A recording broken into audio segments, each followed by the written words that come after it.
Today I'm going to show you doopoll's new recurring polls feature.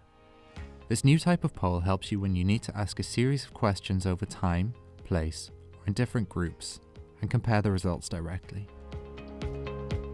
For example, I'm creating a poll here called Customer Satisfaction, and I want to ask once a quarter for the next year how people are feeling.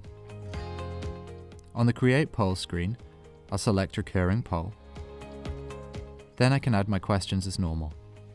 I'll just add one for now, but I could add as many as I like. Then I'll click Instances in the poll header, and this will bring up a modal so that I can create every instance that I need.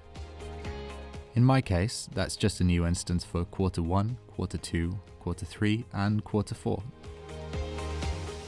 I can add a date to each poll so that everything gets ordered neatly. But if you're doing a poll across different locations or with different groups, you can set up your instances for those cases here too. Every instance has exactly the same question set. This is to ensure that the data that you get back is a strong set that's easily comparable in the reporting. Each instance has a unique URL so that you can send it out to your team or your customers at the right time.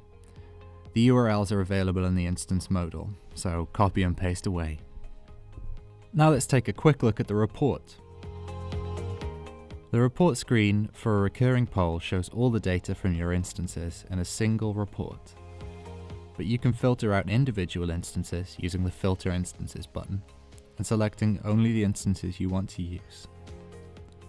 And that's our new recurring polls feature.